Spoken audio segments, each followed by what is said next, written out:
Sir Arthur Conan Doyle. Estrella de Plata. Estoy viendo, Watson, que no tendré más remedio que ir, me dijo Holmes cierta mañana cuando estábamos desayunándonos juntos. ¿Ir? ¿A dónde? A Dartmoor, a King's Pyland. No me sorprendió. A decir verdad, lo único que me sorprendía era que no se encontrase mezclado ya en aquel suceso extraordinario, que constituía tema único de conversación de un extremo a otro de toda la superficie de Inglaterra. Mi compañero se había pasado un día entero yendo y viniendo por la habitación, con la barbilla caída sobre el pecho y el ceño contraído, cargando una y otra vez su pipa del tabaco negro más fuerte, sordo por completo a todas mis preguntas y comentarios. Nuestro vendedor de periódicos nos iba enviando las ediciones de todos los periódicos a medida que salían, pero Holmes los tiraba a un rincón después de haberles echado una ojeada. Sin embargo, a pesar de su silencio, yo sabía perfectamente cuál era el tema de sus cavilaciones. Solo había un problema pendiente de la opinión pública que podía mantener en vilo su capacidad de análisis. Y ese problema era el de la extraordinaria desaparición del caballo favorito de la Copa Wessex y del trágico asesinato de su entrenador. Por eso, su anuncio repentino de que iba a salir para el escenario del drama correspondió a lo que yo calculaba y deseaba. Me sería muy grato acompañarle hasta allá, si no le estorbo, dije. Me haría usted un gran favor viniendo conmigo, querido Watson.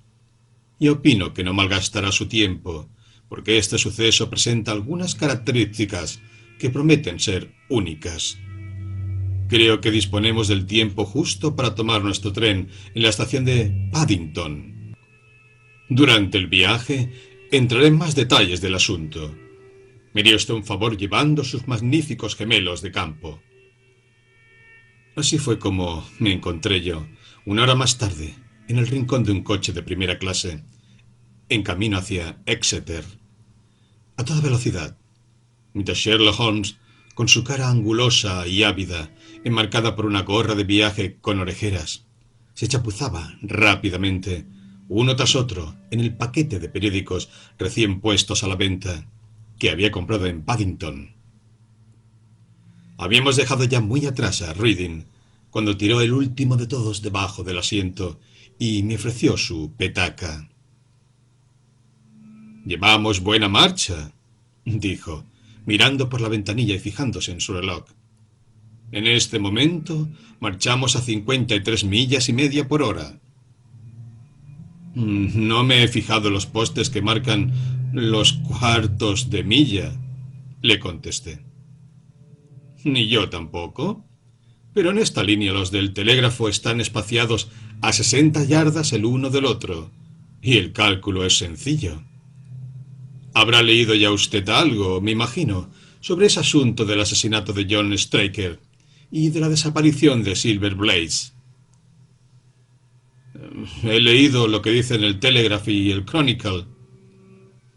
«Es este uno de los casos en que el razonador debe ejercitar su destreza en tamizar los hechos conocidos en busca de detalles, más bien que en descubrir hechos nuevos.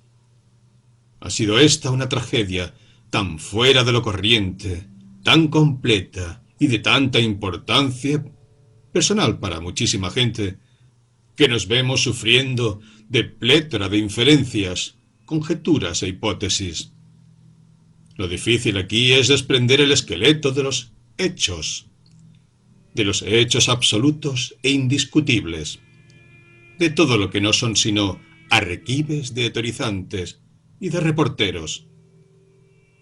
Acto continuo, bien afirmamos sobre esta sólida base nuestra obligación constante en ver qué consecuencias se pueden sacar y cuáles son los puntos especiales que constituyen el eje de todo el misterio. El martes por la tarde recibí sendos telegramas del coronel Ross, propietario del caballo, y del inspector Gregory, que está investigando el caso. En ambos se pedía mi colaboración. «Martes por la tarde», exclamé yo. «Y estamos a jueves por la mañana. ¿Por qué no fue usted ayer?» «Pues porque cometí una torpeza, mi querido Watson. Y me temo que esto me ocurre con mucha mayor frecuencia de lo que creerán quienes solo me conocen por las memorias que usted ha escrito. La verdad es que me parece imposible que el caballo más conocido de Inglaterra pudiera permanecer oculto mucho tiempo, especialmente en una región tan escasamente poblada como esta del norte de Dartmoor. Ayer estuve esperando de una hora a otra la noticia de que había sido encontrado y de que su secuestrador era el asesino de John Straker. Sin embargo, al amanecer, otro día, y encontrarme con que nada se había hecho, fuera de la detención del joven Fitzroy Simpson, comprendí que era hora de que yo entrase en actividad. Pero tengo la sensación de que, en ciertos aspectos, no se ha perdido el día de ayer. ¿Tiene usted, según eso, formada ya su teoría?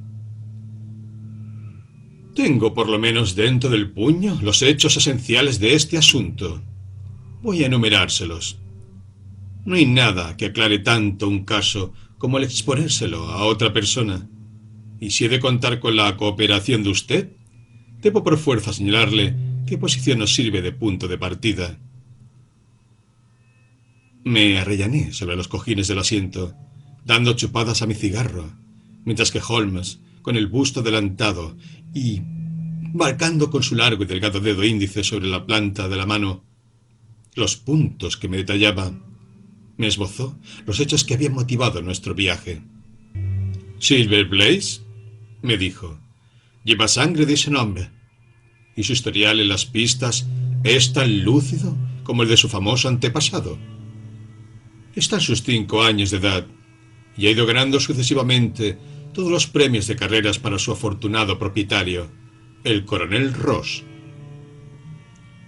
Hasta el momento de la catástrofe era el favorito de la Copa Wessex, estando las apuestas a 3-1 a favor suyo. Es preciso tener en cuenta que este caballo fue siempre el archifavorito de los aficionados a las carreras, sin que nunca los haya defraudado. Por eso se han apostado siempre sumas enormes a su favor, aun dando primas. De ello se deduce que muchísima gente estaba interesadísima en evitar que Silver Blaze se halle presente el martes próximo, cuando se dé la señal de partida. Como es de suponer, en Kings Pyland, lugar donde se hallan situadas las cuadras de entrenamiento del coronel, se tenía en cuenta ese hecho. Se tomaron toda clase de precauciones para guardar al favorito. John Straker, el entrenador, era un jockey retirado que había corrido con los colores del coronel Ross antes que el excesivo peso le impidiese subir a la báscula. 5 años sirvió el coronel como jockey y 7 de entrenador, mostrándose siempre un servidor leal y celoso. Tenía a sus órdenes 3 hombres, porque se trata de unas cuadras pequeñas, en las que solo se cuidan en total 4 caballos. Todas las noches montaba guardia en la cuadra uno de los hombres, mientras los otros 2 dormían en el altillo. De los 3 hay los mejores informes. John Straker, que era casado, vivía en un pequeño chalet situado a unas 200 yardas de las cuadras. No tenía hijos, tenía un buen pasar y una criada. Las tierras circundantes no están habitadas, pero a cosa de media milla hacia el norte se alza un pequeño grupo de chalés que han sido edificados por un contratista de Tavistock para cuantos enfermos no deseen disfrutar de los aires puros de Dartmoor. El pueblo mismo de Tavistock se ha situado a unas 2 millas al oeste. También a cosa de 2 millas, pero cruzando los marjales, está la finca de entrenamiento de caballos de Capleton, propiedad de Lord Bakewater, regentada por Silas Brown. En todas las demás direcciones, la región de marjales está completamente deshabitada, y seguro la frecuentan algunos gitanos trashumantes. Ahí tiene cuál era la situación el pasado lunes al ocurrir la catástrofe. Esa tarde, después de someterse a los caballos a ejercicio y de abrevarlos, como de costumbre, se cerraron las cuadras con llave, a las 9. 2 de los peones se dirigieron entonces a casa del entrenador, y allí cenaron en la cocina, mientras que el tercero, llamado Ned Hunter, se quedaba de guardia. Pocos minutos después de las 9, la criada, Edith Baxter, le llevó a la cuadra su cena, que consistía en un plato de cordero con salsa fuerte. No le llevó líquido alguno para beber, porque en los establos había agua corriente y le estaba prohibido al hombre de guardia tomar ninguna otra bebida. La muchacha se alumbró con una linterna, porque la noche era muy oscura y tenía que cruzar por campo abierto. Ya estaba Edith Baxter a menos de 30 yardas de las cuadras, cuando surgió de entre la oscuridad un hombre, que le dijo que se detuviese. Cuando el tal quedó enfocado por el círculo de luz amarilla de la linterna, vio a la muchacha que se trataba de una persona de aspecto distinguido y que vestía terno de mezclilla gris con gorra de paño. Llevaba polainas y un pesado bastón con empuñadura de bola. Pero lo que impresionó muchísimo a Edith Baxter fue la extraordinaria palidez de su cara y lo nervioso de sus maneras. Su edad andaría por encima de los 30, más bien que por debajo. ¿Puede usted decirme dónde me encuentro?, preguntó él. Estaba ya casi resuelto a dormir en el páramo, cuando distinguí la luz de su linterna. «Se encuentra usted próximo a las cuadras de entrenamiento de Kings Pyland», le contestó ella. «¿De veras? ¡Qué suerte la mía!», exclamó. «Me han informado de que en ellas duerme solo todas las noches uno de los mozos. ¿Es que acaso le lleva usted la cena? Dígame, ¿será usted tan orgullosa que desdeñe el ganarse lo que vale un vestido nuevo?» Sacó del bolsillo del chaleco un papel blanco, doblado, y agregó: «Haga usted que ese mozo reciba esto esta noche, y le regalaré el vestido más bonito que se pueda comprar con dinero». La mujer se asustó, viendo la ansiedad que mostraba en sus maneras, y se alejó a toda prisa, dejando atrás hasta la ventana por la que tenía la costumbre de entregar las comidas. Estaba ya abierta, y Hunter se hallaba sentado a la mesa pequeña que había dentro. Empezó a contarle lo que le había ocurrido, y en ese instante se presentó otra vez el desconocido. «Buenas noches», dijo éste, asomándose a la ventana. «Deseo hablar con usted unas palabras». La muchacha ha jurado que, mientras el hombre hablaba, vio que de su mano cerrada salía una esquina del paquetito de papel. «¿A qué viene usted aquí?», le preguntó el mozo. «A un negocio que le puede llenar con algo el bolsillo», le contestó el otro. «Usted tiene 2 caballos que figuran en la Copa Wessex, Silver Blaze y Bayard. Deme datos exactos acerca de ellos y nada perderá con hacerlo. ¿Es cierto que a igualdad de peso Bayard podría darle al otro 100 yardas de ventaja en las 1200 y que la gente de estas cuadras ha apostado su dinero a su favor?»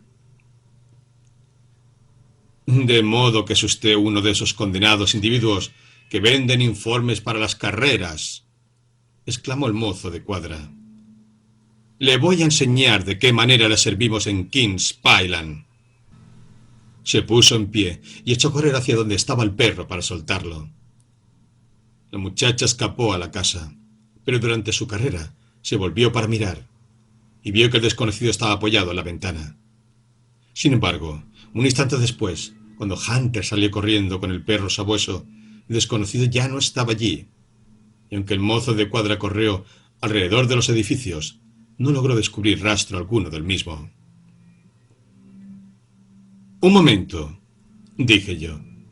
«¿No dejaría el mozo de cuadra sin cerrar la puerta cuando salió corriendo con el perro?» «Muy bien preguntado, Watson, muy bien preguntado», murmuró mi compañero. «Ese detalle me pareció de una importancia tal que ayer envié un telegrama a Dartmoor, con el exclusivo objeto de ponerlo en claro. El mozo cerró con llave la puerta antes de alejarse. Puedo agregar que la ventana no tiene anchura suficiente para que pase por ella un hombre». Hunter esperó a que volviesen los otros mozos de cuadra, y entonces envió un mensaje al entrenador, enterándole de lo ocurrido. Straker se sobresaltó al escuchar el relato, aunque por lo visto no se dio cuenta exacta de su verdadero alcance. Sin embargo, quedó vagamente impresionado, y cuando la señora Straker se despertó, a la 1 de la madrugada, vio que su marido se estaba vistiendo. Contestando a las preguntas de la mujer, le dijo que no podía dormir porque se sentía intranquilo acerca de los caballos y que tenía el propósito de ir hacia las cuadras para ver si todo seguía bien. Ella le suplicó que no saliese de casa porque estaba oyendo el tamborileo de la lluvia a las ventanas, pero no obstante las súplicas de la mujer, el marido se echó encima su amplio impermeable y abandonó la casa. La señora Straker se despertó a las 7 de la mañana y se encontró con que aún no había vuelto su marido. Se vistió a toda prisa, llamó a la criada y marchó a los establos. La puerta de estos se hallaba abierta.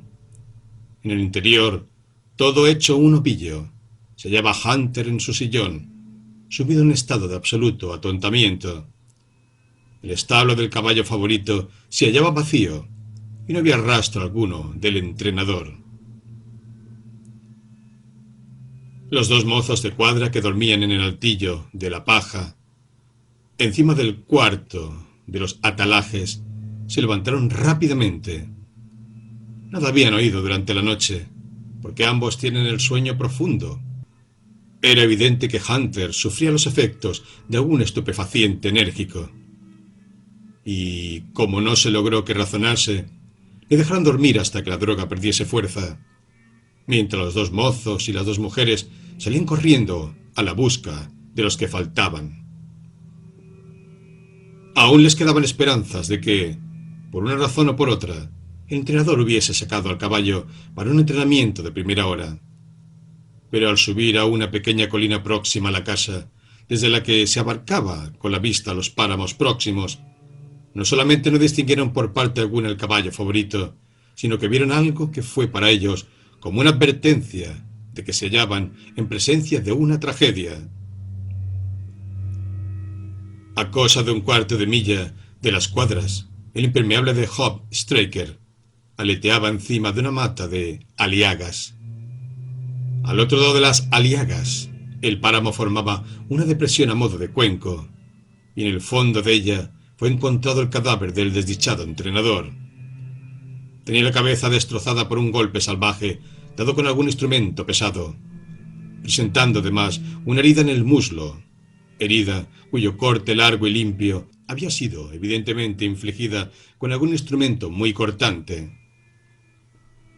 Sin embargo, veíase con claridad que Straker se había defendido vigorosamente contra sus asaltantes, porque tenía en su mano derecha un cuchillo manchado de sangre hasta la empuñadura, mientras que su mano izquierda aferraba una corbata de seda roja y negra que la doncella de la casa reconoció como la que llevaba la noche anterior el desconocido que había visitado los establos. Al volver en sí de su atontamiento, Hunter se expresó también de manera terminante en cuanto a quién era el propietario de la corbata. Con la misma certidumbre aseguró que había sido el mismo desconocido quien, mientras apoyaba en la ventana, había echado alguna droga en su plato de cordero en salsa fuerte, privando de ese modo a las cuadras de su guardián. Por lo que se refiere al caballo desaparecido, veíase en el barro del fondo del cuenco fatal pruebas abundantes de que el animal estaba allí cuando tuvo lugar la pelea. Pero desde aquella mañana no se ha visto al caballo, y aunque se ha ofrecido una gran recompensa, y todos los gitanos de Dartmoor andan buscándolo, nada se ha sabido del mismo. Por último, el análisis de los restos de la cena del mozo de Cuadras ha demostrado que contenían una cantidad notable de opio en polvo. No es el caso de que los demás habitantes de la casa que comieron el guiso aquella misma noche no experimentaron ninguna mala consecuencia. Estos son los hechos principales del caso. Una vez despojados de toda clase de suposiciones y expuestos de la peor manera posible, voy a recapitular ahora las actuaciones de la policía en el asunto. El inspector Gregory, a quien ha sido encomendado el caso, es un funcionario extremadamente competente. Si estuviera dotado de imaginación, llegaría a grandes alturas en su profesión. Llegado al lugar del suceso, identificó pronto y detuvo al hombre sobre quien recaían, naturalmente, las sospechas. Poca dificultad tuvo en dar con él, porque era muy conocido en aquellos alrededores. Se llama, según parece, Fitzroy Simpson. Era hombre de excelente familia y muy bien educado. Había dilapidado una fortuna en las carreras y vivía ahora realizando un negocio callado y elegante de apuestas en los clubes deportivos de Londres. El examen de su cuaderno de apuestas demuestra que él las había aceptado hasta la suma de 5.000 libras en contra del caballo favorito. Al ser detenido, hizo espontáneamente la declaración de que había venido a Dartmoor con la esperanza de conseguir algunos informes acerca de los caballos de la cuadra de King's Pyland y también acerca de Des Horwitz, segundo favorito, que está al cuidado de Silas Brown, las cuadras de Capleton. No intentó negar que hubiera actuado la noche anterior en la forma que se ha descrito, pero afirmó que no llevaba ningún propósito siniestro y que su único deseo era obtener datos de primera mano. Al mostrársele la corbata, se puso muy pálido y no pudo, en manera alguna, explicar cómo era posible que estuviese en la mano del hombre asesinado. Sus ropas húmedas demostraban que la noche anterior había estado a la intemperie durante la tormenta, y su bastón, que es de los que llaman abogado de Penang, relleno de plomo, era arma que bien podía, descargando con él mismo repetidos golpes, haber causado las heridas terribles a que había sucumbido el entrenador. Por otro lado, no mostraba el detenido en todo su cuerpo herida alguna, siendo así que el estado del cuchillo de Straker podía indicar que uno por lo menos de sus atacantes debía de llevar encima la señal del arma. Ahí tiene usted el caso, expuesto concisamente, Watson, y le quedaré sumamente agradecido si usted puede proporcionarme alguna luz. Yo había escuchado la exposición que Holmes me había hecho con la claridad que es en él característica. Aunque muchos de los hechos me eran familiares, yo no había apreciado lo bastante su influencia relativa ni su mutua conexión. Y no será posible, le dije, que el tajo que tiene Straker se lo haya producido con su propio cuchillo en los forcejeos convulsivos que suelen seguirse a las heridas en el cerebro. Es más que posible. Es probable, dijo Holmes. En tal caso, desaparece uno de los puntos principales que favorecen al acusado. Pero, aun con todo eso, no llego a comprender cuál puede ser la teoría que sostiene la policía. Mucho me temo que cualquier hipótesis que hagamos se encuentre expuesta a objeciones graves, me contestó mi compañero. Lo que la policía supone, según yo me imagino, es que Fitzroy Simpson, después de suministrar la droga al mozo de Cuadras y de haber conseguido de un modo u otro una llave duplicada, abrió la puerta del establo y sacó fuera al caballo con intención, en apariencia, de mantenerlo secuestrado. Falta la brida del animal, de modo que Simpson debió de ponérsela. Hecho esto, y dejando abierta la puerta, se alejaba con el caballo por la paramera, cuando se tropezó o fue alcanzado por el entrenador. Se trabaron, como es natural, en pelea, y Simpson le saltó la tapa de los sesos con su bastón, sin recibir la menor herida producida por el cuchillo que Straker empleó en su propia defensa. Y luego, o bien el ladrón condujo al animal a algún escondite que tenía preparado, o bien aquel se escapó durante la pelea y anda ahora vagando por los páramos. Así es como ve el caso la policía, y por improbable que ésta parezca, lo son aún más todas las demás explicaciones. Sin embargo, yo pondré a prueba su veracidad, así que me encuentre en el lugar de la acción. Hasta entonces, no veo que podamos adelantar mucho más de la posición en que estamos. Iba ya vencida la tarde, cuando llegamos a la pequeña población de Tavistock, situada como la protuberancia de un escudo en el centro de la amplia circunferencia de Darnur. Dos caballeros nos esperaban en la estación. Era él un hombre alto y rubio, de pelo y barba leonados y de ojos de un azul claro, de una rara viveza. El otro, un hombre pequeño y despierto, muy pulcro y activo, de levita y botines, patillas bien cuidadas y monóculo. Este último era el coronel Ross, deportista muy conocido, y el otro, el inspector Gregory, apellido que estaba haciéndose rápidamente famoso en la organización detectivesca inglesa. «Me encanta que haya venido usted, señor Holmes», dijo el coronel. «El inspector, aquí presente, ha hecho todo lo imaginable, pero yo no quiero dejar piedras sin mover en el intento de vengar al pobre Straker y de recuperar mi caballo». «¿No ha surgido ninguna circunstancia nueva?», preguntó Holmes. «Siento tener que decirle que es muy poco lo que hemos adelantado», dijo el inspector. «Tenemos ahí fuera un coche descubierto, y como usted querrá, sin duda, examinar el terreno antes que oscurezca, podemos hablar mientras vamos hacia ahí». Un minuto después, nos hallamos todos sentados en un cómodo landau y rodábamos por la curiosa y vieja población de Devonshire.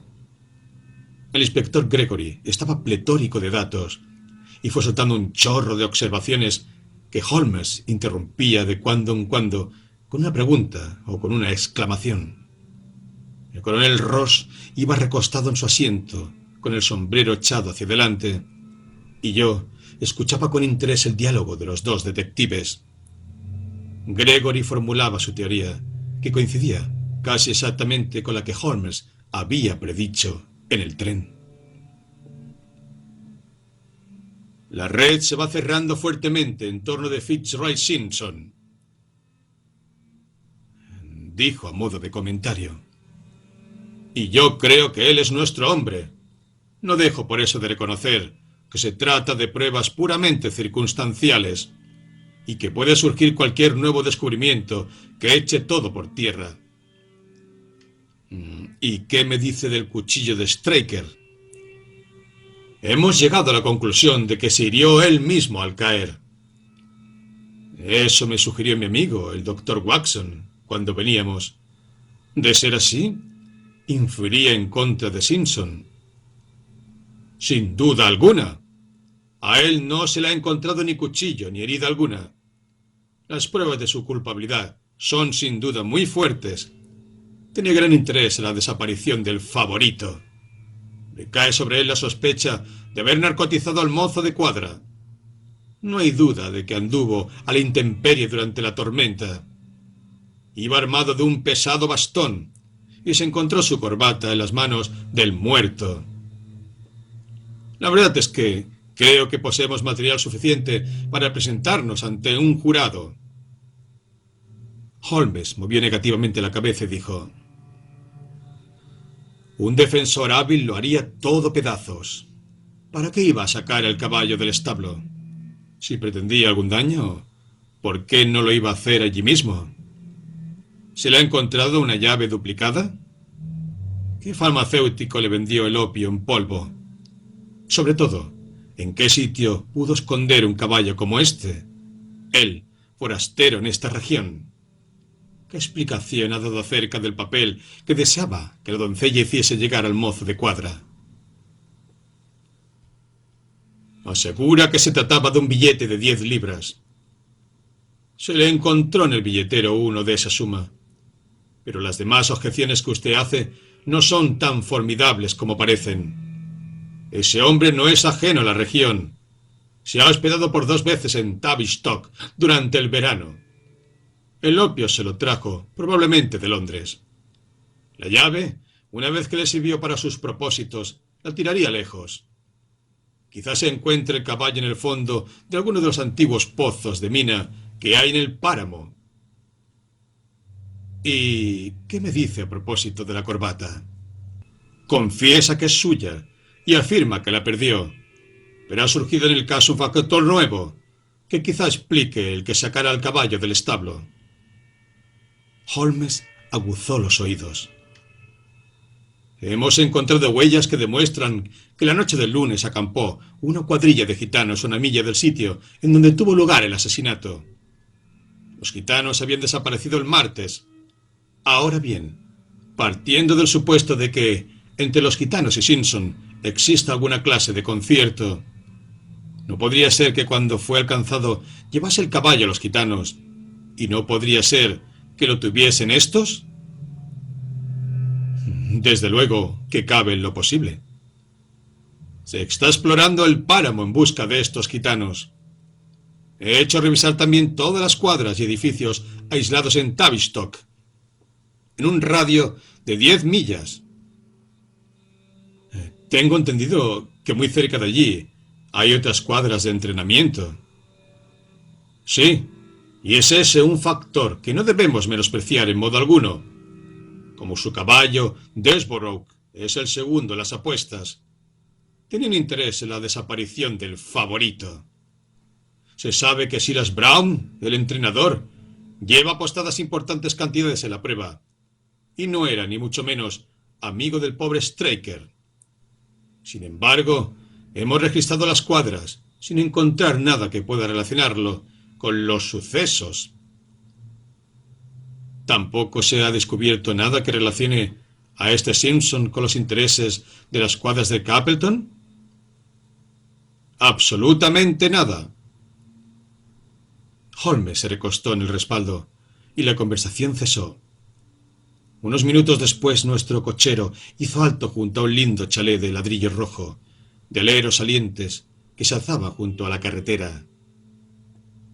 A cierta distancia, después de cruzar un prado, veíase un largo edificio anexo de tejas grises.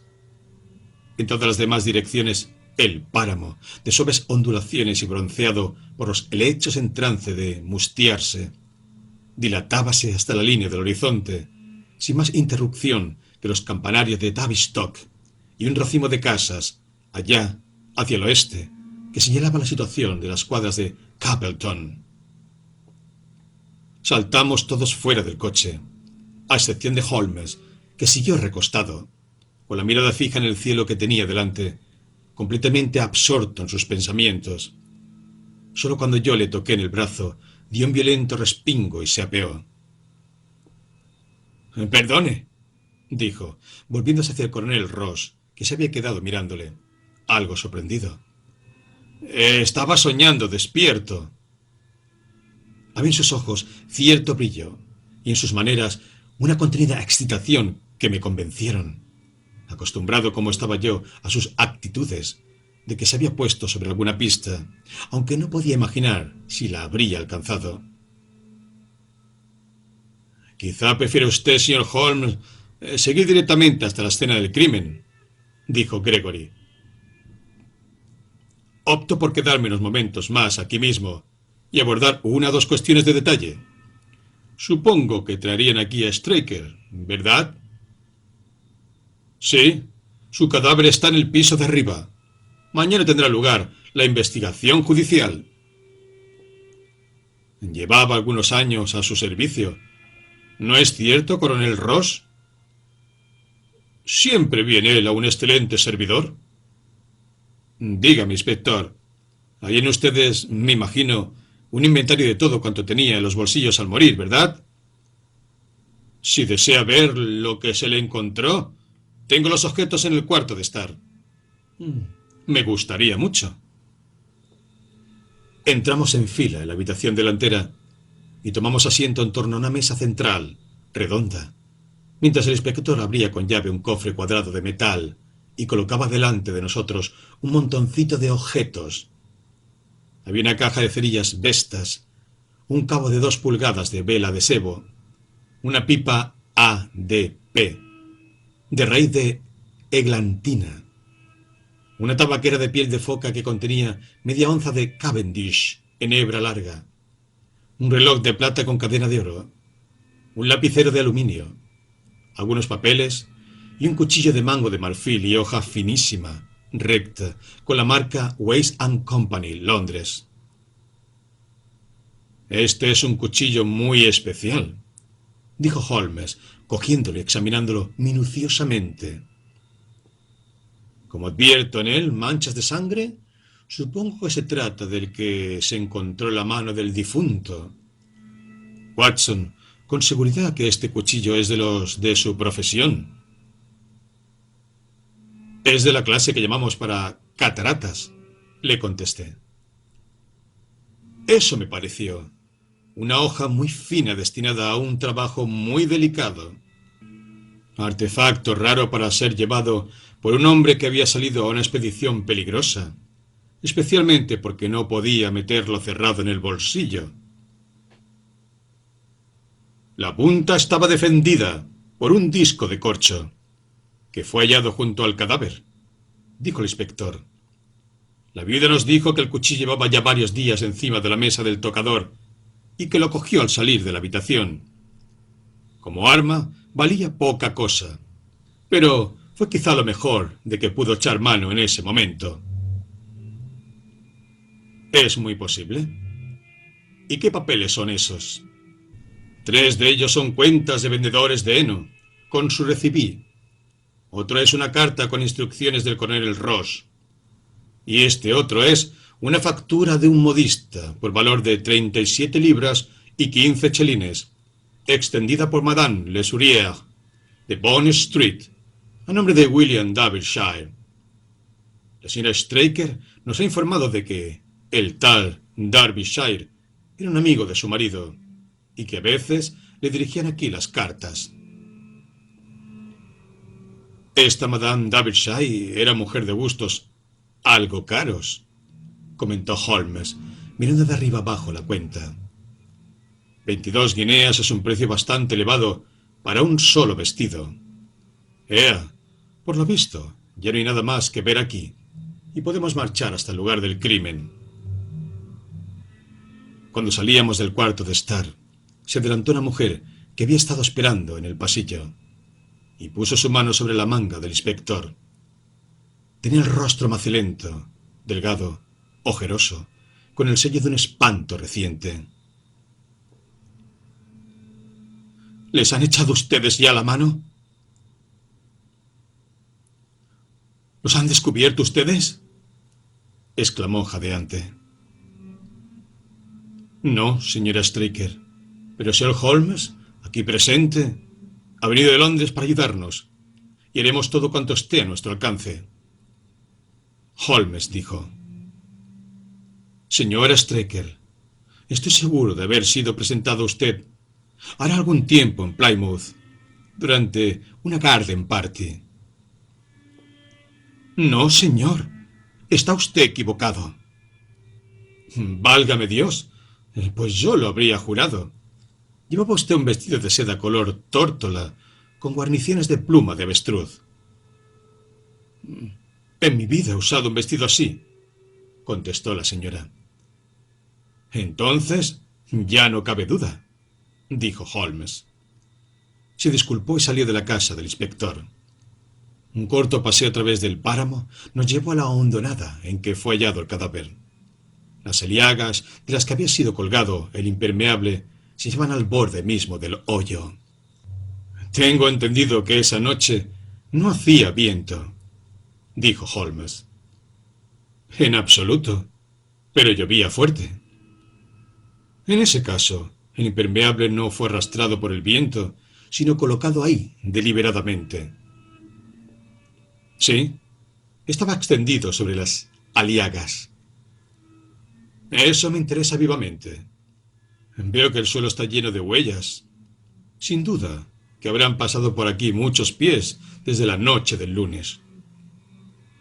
Colocamos aquí al lado un trozo de estera y ninguno de nosotros pisó fuera de ella. ¡Magnífico! Traigo en este maletín una de las botas que calzaba Straker, uno de los zapatos de Fitzroy Simpson y una herradura vieja de Silver Blaze. Mi querido inspector, usted se está superando a sí mismo. Holmes echó mano del maletín, bajó la hondonada y colocó la estera más hacia el centro. Después, tumbado boca abajo y apoyando la barbilla en las manos, escudriñó minuciosamente el barro pataleado que tenía delante. «¿Hola?», dijo de pronto. «¿Qué es esto?». Era una cerilla vesta, medio quemada y tan embarrada que a primera vista parecía una astillita de madera. «No me explico cómo se me pasó por alto», dijo el inspector, con expresión de fastidio. «Era invisible, porque estaba sepultada en el barro. Si yo la he descubierto, ha sido porque la andaba buscando». «¿Cómo? ¿Que esperaba usted encontrarla?». «Creí que no era improbable». Holmes sacó del maletín la bota y el zapato. Comparó las impresiones de ambos con las huellas que había en el barro. Trepó, acto continuo al borde de la hondonada, y anduvo a gatas por entre los helechos y los matorrales. «Sospecho que no hay más huellas», dijo el inspector. «Yo he examinado muy minuciosamente el suelo en 100 yardas a la redonda». «¿De veras?», dijo Holmes, levantándose. «No habría cometido yo la impertinencia de volver a examinarlo si usted me lo hubiese dicho. Pero, antes de que oscurezca, quiero darme un paseo por los páramos, a fin de poder orientarme mañana, y me voy a meter esta herradura en el bolsillo, a ver si me da buena suerte». El coronel Ross, que había dado algunas muestras de impaciencia ante el método tranquilo y sistemático de trabajar que tenía mi compañero, miró su reloj. «Inspector, yo desearía que regresase usted conmigo», dijo. «Quisiera consultarle acerca de varios detalles, y especialmente sobre si no deberíamos borrar a nuestro caballo de la lista de inscripciones para la copa, mirando por las conveniencias del público». «No haga semejante cosa», exclamó Holmes con resolución. «Yo, en su caso, dejaría el nombre en la lista». El coronel se inclinó y dijo: «Me alegro muchísimo de que me haya dado su opinión. Cuando haya terminado su labor, nos encontrará en la casa del pobre Straker y podremos ir juntos en coche a Tavistock». Regresó con el inspector, mientras Holmes y yo avanzábamos despacio por el páramo. El sol empezaba a hundirse detrás de los edificios de las cuadras de Capleton, y la dilatada llanura que se extendía ante nosotros estaba como teñida de oro, que se ensombrecía, convirtiéndose en un vivo y rojizo color marrón. En los sitios donde los helechos y los zarzales captaban la luminosidad del atardecer. «¿Por este lado, Watson?», dijo por fin Holmes. «Dejemos de lado por el momento la cuestión de quién mató a Straker y ciñámonos a descubrir el paradero del caballo. Pues bien, suponiendo que se escapó durante la tragedia o después de esta, ¿hacia dónde pudo ir? Los caballos son animales de índole muy gregaria. Abandonado este nuestro a sus instintos, o bien regresaría a Kings Pyland o se dirigiría a Capleton. ¿Qué razón puede haber para que lleve una vida selvática por los páramos De haberlo hecho, con seguridad que alguien lo habría visto a estas horas. ¿Y qué razón hay también para que lo secuestren los gitanos? Esta gente se larga siempre de los lugares donde ha habido algún asunto feo, porque no quieren que la policía les caiga encima con toda clase de molestias.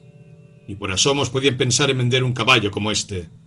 Correrían, pues, un grave peligro y no ganarían nada llevándoselo. Eso es evidente. ¿Dónde está, pues, el caballo?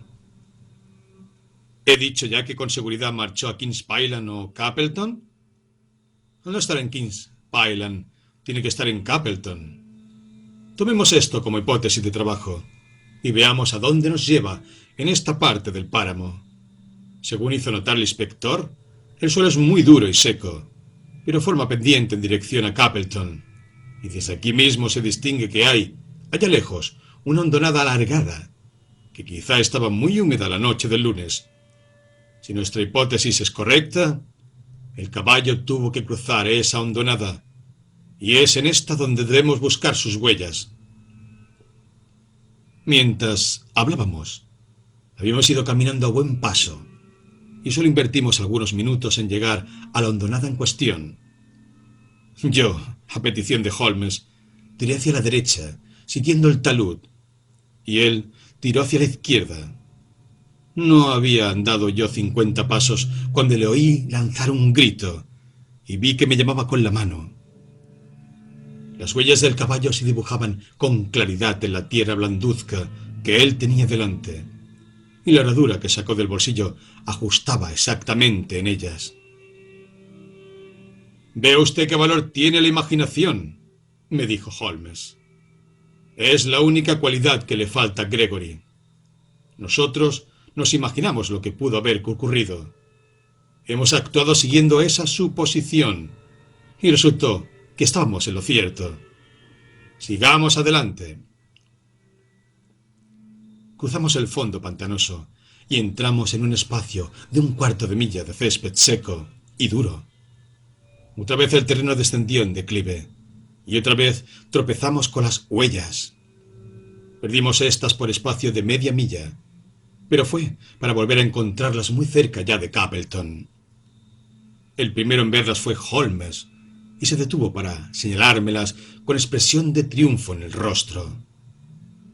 Paralelas a las huellas del caballo, veíanse las de un hombre. «Hasta aquí el caballo venía solo», exclamó. «Así es. El caballo venía solo hasta aquí». «¡Hola! ¿Qué es esto?» Las dobles huellas cambiaron de pronto de dirección, tomando la de Kings Pyland. Holmes dejó escapar un silbido, y los dos fuimos siguiéndolas. Los ojos de Holmes no se apartaban de las pisadas, pero yo levanté la vista para mirar a un lado, y vi, con sorpresa, esas mismas dobles huellas que volvían en dirección contraria.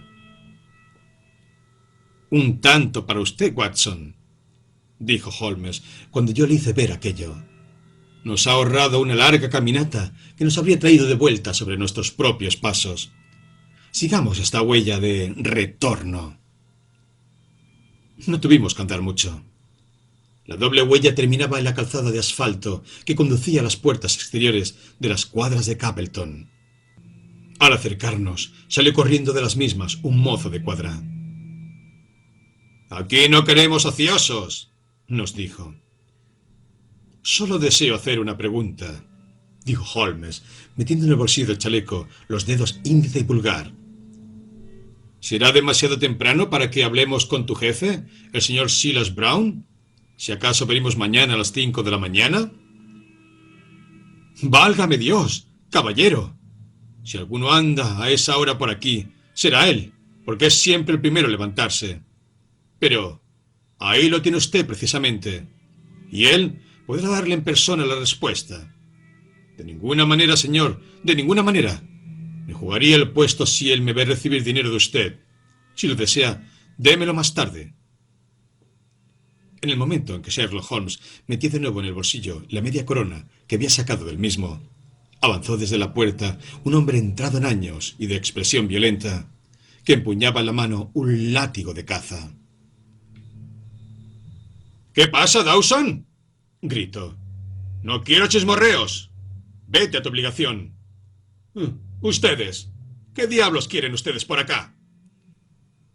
«Hablar 10 minutos con usted, mi buen señor», le contestó Holmes con la más meliflua de las voces. «No tengo tiempo para hablar con todos los ociosos que aquí se presentan. Lárguense, si no quieren salir perseguidos por un perro». Holmes se inclinó hacia adelante y cuchicheó algo al oído del entrenador. Este dio un respingo y se sonrojó hasta las sienes. «¡Eso es un embuste!», gritó. «¡Un embuste infernal!». «Perfectamente, pero ¿quiere que discutamos acerca de ello en público o prefiere que lo hagamos en la sala de su casa?» «Bueno, venga conmigo, si así lo desea». Holmes se sonrió y me dijo: «No le haré esperar más que unos minutos, Watson». Señor Brown, estoy a su disposición». Antes de que Holmes y el entrenador reapareciesen, pasaron sus buenos 20 minutos, y los tonos rojos se han ido desvaneciendo hasta convertirse en grises. Jamás he visto cambio igual al que había tenido lugar en Silas Brown durante tan breve plazo. El color de su cara era cadavérico. Brillaban sobre sus cejas gotitas de sudor, y le temblaban las manos de tal manera que el látigo de caza se agitaba lo mismo que una rama sacudida por el viento. Sus maneras valentonas y avasalladoras habían desaparecido por completo, y avanzaba al costado de mi compañero con las mismas muestras de zalamería de un perro a su amo. «Serán cumplidas sus instrucciones, serán cumplidas», le decía. «No quiero equivocaciones», dijo Holmes, volviéndose a mirar, y el entrenador parpadeó al encontrarse con la mirada amenazadora de mi compañero. «Oh, no, no las habrá. Estaré allí. ¿Quiere que lo cambie antes o después?» Holmes me meditó un momento y de pronto rompió a reír. «No, no lo cambie», dijo. «Le daré instrucciones por escrito a este respecto. Nada de trampas o... Puede usted confiar en mí. Puede usted confiar en mí. Usted actuará en ese día igual que si fuera suyo. ¿Puede usted descansar en mí?» «Sí, creo que puedo hacerlo». «Bueno, mañana sabrá usted de mí». Holmes dio media vuelta, sin hacer caso de la mano temblorosa que el otro le tendió, y nos pusimos en camino para Kings Pyland. Rara vez he tropezado con una mezcla de fanfarrón, cobarde y reptil, como este maese Silas Brown, comentó Holmes, mientras caminábamos juntos a paso largo. «Entonces, es que el caballo lo tiene él, ¿verdad?» Me vino con fanfarronadas queriendo hurtar el cuerpo, pero yo le hice una descripción tan exacta de todos los pasos que había dado aquella mañana que ha acabado convenciéndose de que le estuve mirando. Usted, como es natural, se fijaría en que la puntera de las huellas tiene una forma cuadrada muy especial, y también se fijaría en que las de sus botas correspondían exactamente a la de las huellas. Además, como es natural, ningún subalterno se habría atrevido a semejante cosa. Le fui relatando cómo él, al levantarse el primero, según tenía por costumbre, vio que por el páramo vagaba un caballo solitario, que se dirigió hasta el lugar en que estaba el animal, y que reconoció con asombro, por la mancha blanca de la frente que dio al caballo favorito su nombre, que la casualidad ponía en sus manos el único caballo capaz de vencer al otro, por el que él había apostado su dinero. Acto continuo, le conté que su primer impulso había sido devolverlo a Kings Pyland, pero que el demonio le había hecho ver cómo podía ocultar el caballo hasta después de la carrera, y que entonces había vuelto sobre sus pasos y lo había escondido en Capleton. Al oír cómo yo le contaba todos los detalles, se dio por vencido y solo pensó ya en salvar la piel. Pero si había realizado un registro en sus establos. Bueno, un viejo disfraza caballos como él tiene muchas artimañas. Pero, ¿no le da a usted miedo dejar el caballo en poder suyo, teniendo como tiene toda clase de intereses en hacerle daño? Mi querido compañero, ese hombre lo conservará con el mismo cuidado que las niñas de sus ojos. Sabe que su única esperanza de que le perdonen es el presentarlo en las mejores condiciones. A mí no me dio el coronel Ross la impresión de hombre capaz de mostrarse generoso. Haga él lo que haga. La decisión no está en manos del coronel Ross. Yo sigo mis propios métodos y cuento mucho o cuento poco, según me parece. Es la ventaja de no actuar como detective oficial. No sé si usted habrá reparado en ello, Watson, pero la manera de tratarme el coronel fue un poquitín altanera. Estoy tentado en divertirme un poco a costa suya. No le habló usted nada acerca del caballo. Desde luego que no lo haré sin permiso de usted. Además, esto resulta un hecho subalterno si se compara con el problema de quién mató a John Straker. A ese problema al que usted se va a dedicar. Todo lo contrario. Ambos regresamos a Londres con el tren de la noche. Las palabras de mi amigo me dejaron como fulminado. Llevábamos solo algunas horas en Devonshire y me resultaba totalmente incomprensible que suspendiese una investigación que tan brillante principio había tenido.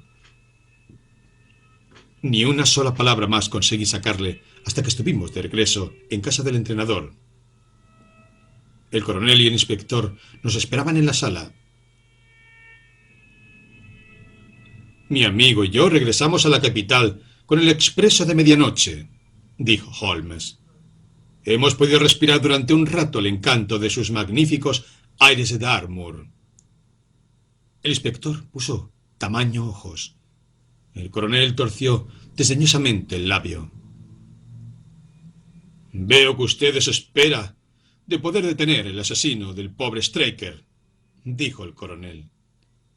Holmes se encogió de hombros y dijo: Desde luego, existen graves dificultades para conseguirlo. Sin embargo, tengo toda clase de esperanzas de que su caballo tomará el martes la partida a la carrera, y yo le suplico tenga para ello listo a su jockey. ¿Podría pedir una fotografía del señor John Straker? El inspector sacó una de un sobre que tenía en el bolsillo y se la entregó a Holmes. Querido Gregory, usted se adelanta a todo lo que yo necesito. Si ustedes tienen la amabilidad de esperar aquí unos momentos, yo quisiera hacer una pregunta a la mujer de servicio. No tengo más remedio que decir que me ha defraudado bastante su asesor londinense, dijo el coronel Ross ásperamente, cuando mi amigo salió de la habitación. No creo que hayamos adelantado nada desde que él vino. ¿Tiene usted por lo menos la seguridad que le ha dado de que su caballo tomará parte en la carrera? Sí, tengo la seguridad que él me ha dado, dijo el coronel, encogiéndose de hombros. Preferiría tener mi caballo. Iba yo a contestar algo en defensa de mi amigo cuando éste volvió a entrar en la habitación. «¿Y ahora, caballeros? Estoy listo para ir a Tavistock», les dijo. Al subir al coche, uno de los mozos de cuadra mantuvo abierta la portezuela. De pronto pareció ocurrírsele a Holmes una idea, porque se echó hacia adelante y dio un golpecito al mozo en el brazo, diciéndole: «Veo ahí, en el prado, algunas ovejas. ¿Quién las cuida?» «Yo las cuido, señor». «¿No les ha pasado nada malo a estos animales durante los últimos tiempos?» «Verá usted, señor, no ha sido cosa muy grave, pero el hecho es que 3 de los animales han quedado mancos». Me fijé en que la contestación complacía muchísimo a Holmes, porque se rió por lo bajo y se frotó las manos. «Ahí tiene, Watson, un tiro de largo alcance, de alcance muy largo», me dijo pellizcándome el brazo. «Gregory, permítame llamarle la atención sobre esta extraña epidemia de las ovejas. Adelante, cochero». El coronel Ross seguía mostrando en la expresión de su cara la pobre opinión que se había formado de las habilidades de mi compañero. Pero en la del inspector pude ver que su interés se había despertado vivamente. ¿Da usted importancia a ese asunto?, preguntó. Extraordinaria. ¿Existe algún otro detalle acerca del cual desearía usted llamar mi atención? Sí, acerca del incidente curioso del perro aquella noche. El perro no intervino para nada. Ese es precisamente el incidente curioso, dijo como comentario Sherlock Holmes. 4 días después, estábamos de nuevo, Holmes y yo, en el tren, camino de Winchester, para presenciar la carrera de la Copa de Wessex. El coronel Ross salió a nuestro encuentro, de acuerdo con la cita que le habíamos dado, fuera de la estación, y marchamos en su coche de sport de 4 caballos hasta el campo de carreras, situado al otro lado de la ciudad. La expresión de su rostro era de seriedad y sus maneras en extremo frías. «No he visto por parte alguna a mi caballo», nos dijo. «¿Será usted capaz de conocerlo si lo ve? ¿No es así?», le preguntó Holmes. Esto irritó mucho al coronel, que le contestó: «Llevo 20 años dedicado a las carreras de caballos, y nadie me había hecho hasta ahora pregunta semejante. Cualquier niño sería capaz de reconocer a Silver Blaze por la mancha blanca de la frente y su pata delantera jaspeada». «¿Y cómo van las apuestas?». «Ahí tiene usted lo curioso del caso. Ayer podía usted tomar apuestas a 15 por 1, pero esta diferencia se ha ido reduciendo cada vez más y actualmente apenas ofrece el dinero a 3 a 1. «Ahem», exclamó Holmes. «Es evidente que hay alguien que sabe algo». Cuando nuestro coche se detuvo en el espacio cerrado, cerca de la tribuna grande, miré el programa para ver las inscripciones. Decía así: Copa Wessex, 52 soberanos, CU, con 1000 soberanos más, para caballos de 4 y de 5 años. Segundo, 300 libras. Tercero, 200 libras. Pista nueva, 1 milla y 1100 yardas. 1. De negro, del señor Hale Newton, gorra encamada, chaquetilla canela.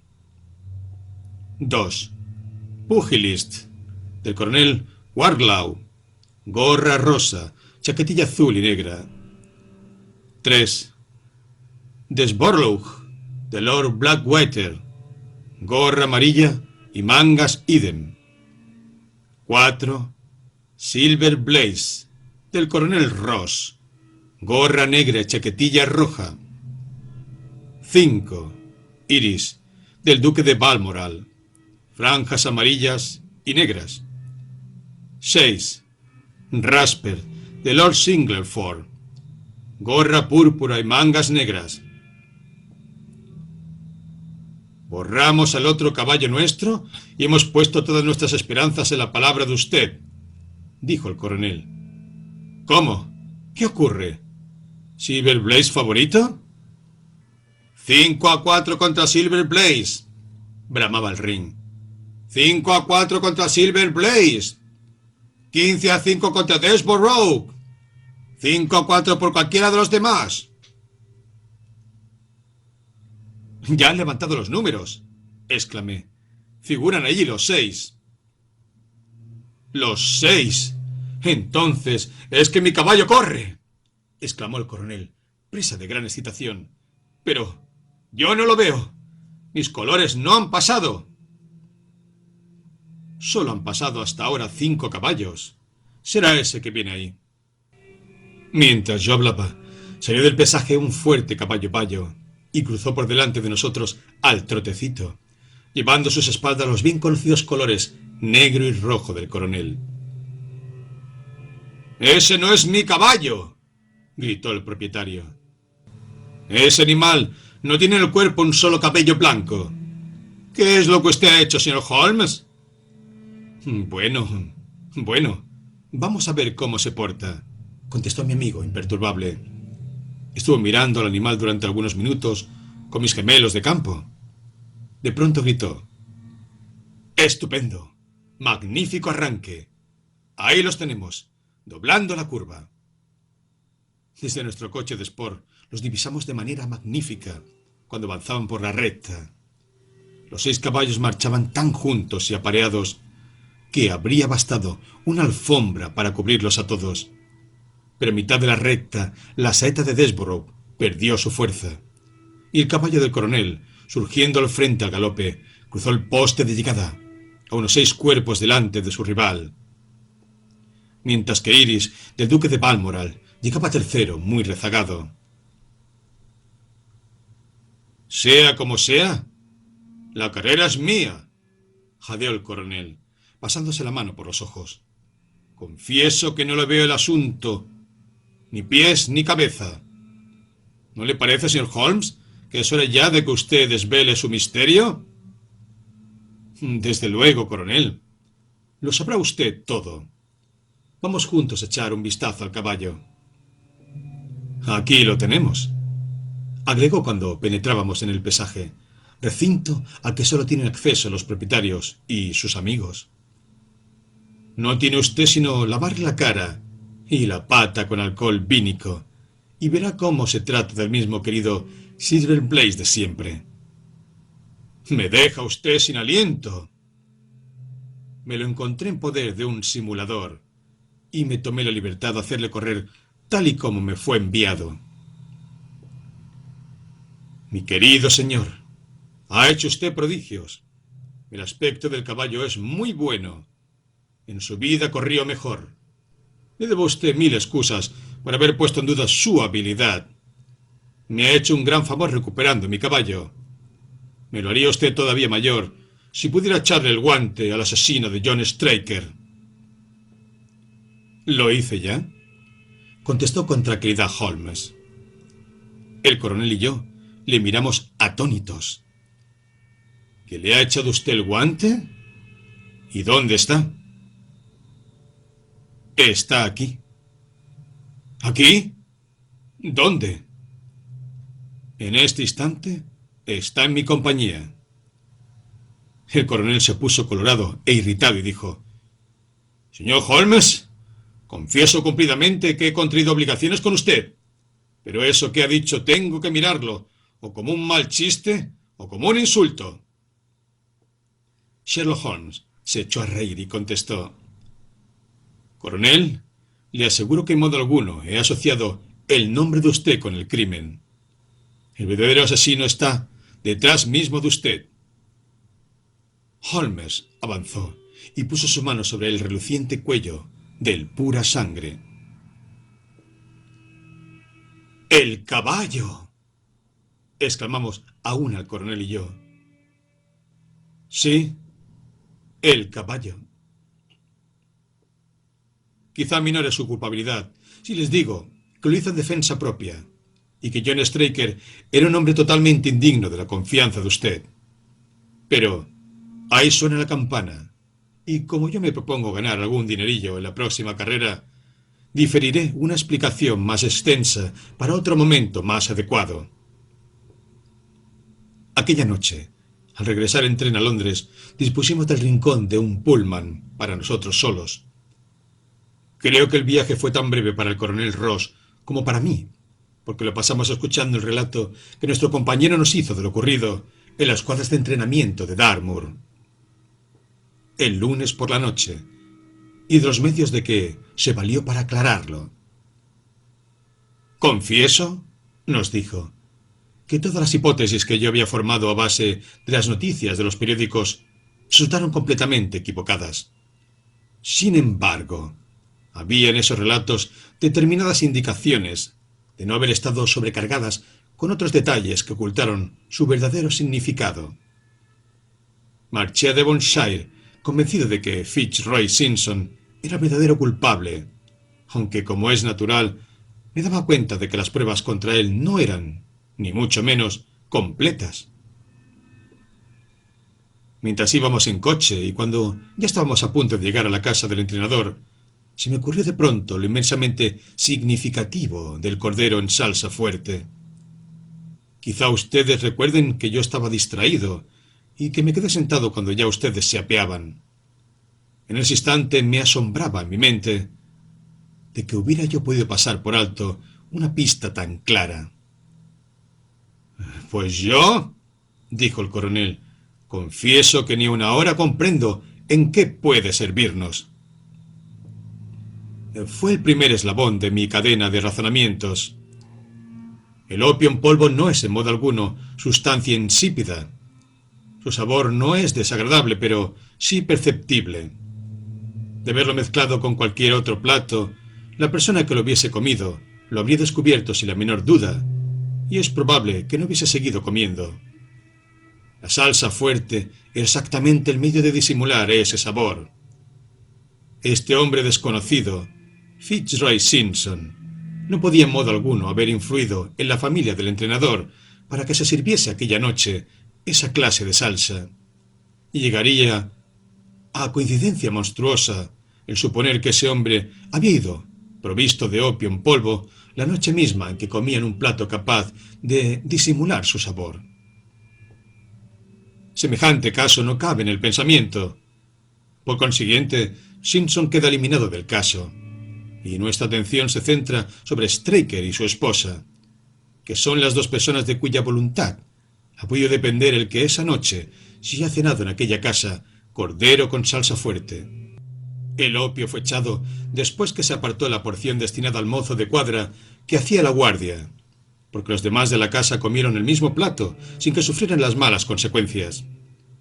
¿Quién, pues, de los dos tuvo acceso al plato sin que la criada le viera? Antes de decidir esta cuestión, había yo comprendido todo el significado que tenía el silencio del perro, porque siempre ocurre que una deducción exacta sugiere otras. Por el incidente de Simpson, me había enterado de que en la casa tenían un perro y, sin embargo, ese perro no había ladrado con fuerza suficiente para despertar a los dos mozos que dormían en el altillo, a pesar de que alguien había entrado y se había llevado un caballo. Era evidente que el visitante nocturno era persona a la que el perro conocía mucho. Yo estaba convencido ya, o casi convencido, de que John Straker había ido a las cuadras en lo más profundo de la noche y había sacado de ellas a Silver Blaze. ¿Con qué finalidad? Sin duda alguna que con una finalidad turbia, porque de otro modo, ¿para qué iba a suministrar una droga estupefaciente a su propio mozo de cuadras? Pero yo no atinaba con qué finalidad podía haberlo hecho. Antes de ahora se han dado casos de entrenadores que han ganado importantes sumas de dinero apostando contra sus propios caballos, por medio de agentes y recurriendo a fraudes para impedirles luego que ganasen la carrera. Unas veces valiéndose del jockey que sujetaba el caballo, otras veces recurriendo a medios más seguros y más sutiles. ¿De qué medio pensaba servirse en esta ocasión? Yo esperaba encontrar en sus bolsillos algo que me ayudase a formar una conclusión. Eso fue lo que ocurrió. Seguramente que ustedes no han olvidado el extraño cuchillo que se encontró en la mano del difunto. Un cuchillo que ningún hombre en su sano juicio habría elegido para arma. Según el doctor Watson nos dijo, se trataba de una forma de cuchillo que se emplea en cirugía para la más delicada de las operaciones conocidas. También esa noche iba a ser empleado para realizar una operación delicada. Usted, coronel Ross, con la amplia experiencia que posee en asuntos de carreras de caballos, tiene que saber que es posible realizar una leve incisión en los tendones de la corva de un caballo, y que esta incisión se puede hacer subcutánea, sin que quede absolutamente ningún rastro. El caballo así operado sufre una pequeñísima cojera, que se atribuiría a un mal paso durante los entrenamientos o a un ataque de reumatismo, pero nunca a una acción delictiva. «¡Canalla y miserable!», exclamó el coronel. Ahí tenemos la explicación de por qué John Straker quiso llevar el caballo al páramo. Un animal de tal vivacidad habría despertado seguramente al más profundo dormilón en el momento en que sintiese el filo del cuchillo. Era absolutamente necesario operar al aire libre. «He estado ciego», exclamó el coronel. «Naturalmente que para eso era para lo que necesitaba el trozo de vela y por lo que encendió una cerilla. Sin duda alguna, pero al hacer yo inventario de las cosas que tenía en los bolsillos, tuve la suerte de descubrir no solo el método empleado para el crimen, sino también sus móviles. Como hombre de mundo que es, coronel, sabe que nadie lleva en sus bolsillos las facturas pertenecientes a otras personas. Bastante tenemos la mayor parte de nosotros con pagar las nuestras propias. Deduje en el acto que Straker llevaba una doble vida y que sostenía una segunda casa. La índole de la factura me demostró que andaba de por medio una mujer que tenía gustos caros. Aunque es usted generoso con su servidumbre, difícilmente puede esperarse que un empleado suyo esté en condiciones de comprar a su mujer vestidos para calle de 20 guineas. Interrogué a la señora Straker sin que ella se diese cuenta acerca de ese vestido. Seguro ya de que ella no lo había tenido nunca. Tomé nota de la dirección de la modista, convencido de que visitándola con la fotografía de Straker podría desembarazarme fácilmente de aquel mito del señor Derbyshire. Desde ese momento quedó todo claro. Straker había sacado el caballo y lo había llevado a una hondonada en la que su luz resultaría invisible para todos. Simpson, al huir, había perdido la corbata y Straker la recogió con alguna idea, quizá con la de atar la pata del animal. Una vez dentro de la hondonada, se situó detrás del caballo y encendió la luz, pero aquel, asustado por el súbito resplandor y con el extraordinario instinto propio de los animales de que algo malo le quería hacer Straker, largó una coz. Y la herradura de acero golpeó a Straker en plena frente. A pesar de la lluvia, Straker se había despojado ya de su impermeable para llevar a cabo su delicada tarea, y al caer, su mismo cuchillo le hizo un corte en el muslo. ¿Me explico con claridad? «¡Asombroso!», exclamó el coronel. «¡Asombroso! Parece que hubiera estado allí usted presente». Confieso que mi último tiro fue de larguísimo alcance. Se me ocurrió que un hombre tan astuto como Straker no se lanzaría a realizar esa delicada incisión de tendones sin un poco de práctica previa. ¿En qué animales podía ensayarse? Me fijé casualmente en las ovejas e hice una pregunta que, con bastante sorpresa mía, me demostró que mi suposición era correcta. «Señor Holmes, ha dejado usted las cosas completamente claras». Al regresar a Londres, visité a la modista, y ésta reconoció en el acto a Straker como uno de sus buenos clientes, llamado Derbyshire, que tiene una esposa muy llamativa y muy aficionada a los vestidos caros. Estoy seguro de que esta mujer lo metió a él en deudas hasta la coronilla, y que por eso se lanzó a este miserable complot. «Una sola cosa no nos ha aclarado usted todavía», exclamó el coronel. «¿Dónde estaba el caballo?» «Ah, el caballo se escapó, y uno de sus convecinos cuidó de él. Creo que por ese lado debemos conceder una amnistía. Pero, si no estoy equivocado, estamos ya en el empalme de Clapham, y llegaremos a la estación Victoria antes de 10 minutos. Coronel, si usted tiene ganas de fumar un cigarro en nuestras habitaciones, yo tendré mucho gusto en proporcionarle cualquier otro detalle que pueda despertar su interés».